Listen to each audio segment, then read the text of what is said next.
You've mentioned in the past that you were rejected by hundreds of VCs. When you partnered up with Dhruv from the Collective Artists Network, you pitched to a wide spectrum of investors, from angel investors to actors like Deepika Padukone to large VC firms like Sequoia, Matrix, Lightspeed. Almost all VCs passed on you. Interestingly, in a previous interview, you've said that now when you look back on those pitches and those decks, you wouldn't have funded Praan as well. Yes. You found it slightly naive, a bit utopic. You mentioned that earlier as well, not based on the realities of the market. What's the scene now? How is the market changed, if it's changed at all? Are investors more willing to fund air pollution technology now? Has it changed at all? I think they want to fund Praan. I don't know if they want to fund air pollution technology. And I'm not trying to be like complacent. I'm still very grateful, and this can go away any day. Like we're very, we have to continue to work hard and perform and all of that. I think one of the things that venture capital looks at is resilience. Is the problem large enough? Are they committed enough to solving it? Is there a unique value proposition, and is there a market to pay for it? When you're doing utopian stuff, none of these are answered. Right? So now, if you are in Silicon Valley, perhaps you can swing a couple $1 million with a utopian idea. India is not that risk-taking country, right? It's a risk-averse country. So if I were, I had literally 1 day notice to fly back to India when COVID happened, right? Otherwise, the idea was to raise the capital here, start something here, and be between both countries. Yeah. Just like it's how it played out, and some lessons had to be learned. So I'm glad it happened the way it did, right? I think Indian risk capital is increasing for deep tech. They realize nobody pays for software, right? In India, deep tech will create paradigm shift. The same investor who told me run a SaaS business wants to invest in Praan as a hardware company or a deep tech company. I haven't pitched them. Right. So it's a shift happening in the market. People are understanding it. India lags the US by one fundraising cycle. So what that means is venture capital investors in the US have seen exits. Indian venture capitalists are beginning to see exits or IPOs. The first time it's happening. Right.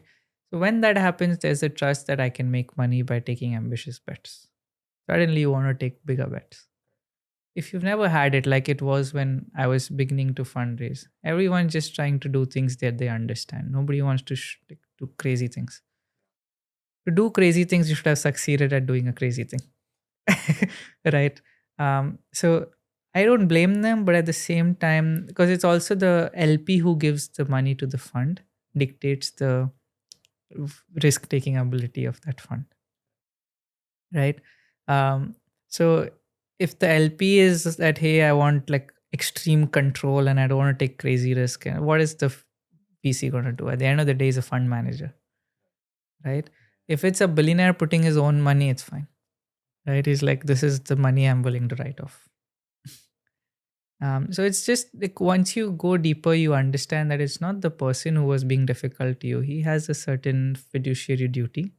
And if his investor is not allowing him to take crazy, ambitious, bold risks, then it's the reflection on the investor, right? And most, like I've met with massive families who are LPs in big funds.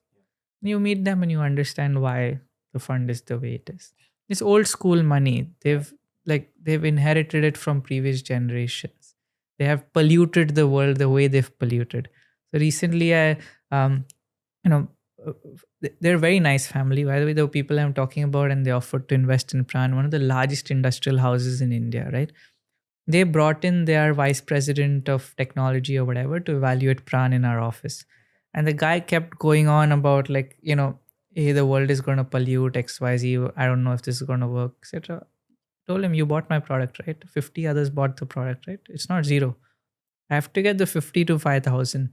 It's not nobody's buying it.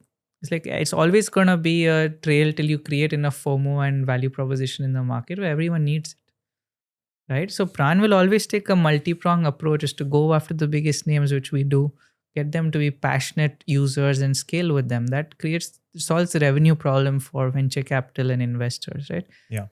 You cannot be negative that just because things have been done this way, they'll always be done this way.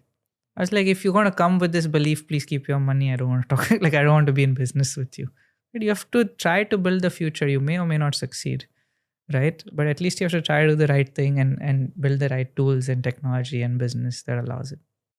In 2021, you wrote a blog titled Swimming with Sharks, where you spoke about navigating sharks in the industry. How do you decide, especially at a point where you desperately need capital, how do you decide what's good money in quotes, and is it challenging to say no to certain investors? I mean, it is. Last year landed in a lot of trouble for saying no to one of our own investors because the terms would not have been right to every other investor, right? Um, we do rounds. The idea of a round is that the terms are same for everyone. My own family is invested at the same terms as every other investor, right? So why will I give special treatment to somebody?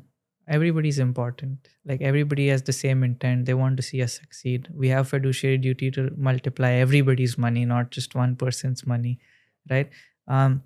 So I think over time I've realized that taking the wrong capital is going to make the journey less about the mission and more about the person who's giving me this capital, right? So I don't want to focus on one bad investor. I want to focus on solving air pollution and reversing climate change.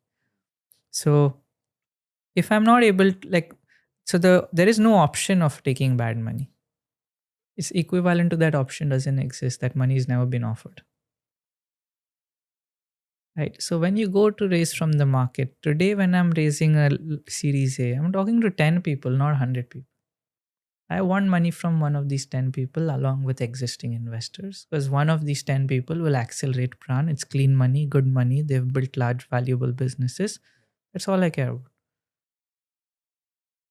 Because then they will judge me on the right metrics. They'll push me in the right direction. They have helped a company like Praan in some other industry scale. They have gone through that journey. They will not ask me nonsense things which, cannot be proven, or, again, chasing rainbows commercially. Or I can't go for the obnoxious SaaS growth as a hard work. Like, we still have to build factories and do things, right? So they'll ask the right questions, challenge us the right way. So all of those factors. So I think bad money is not an option. If it's offered, just assume it's not offered.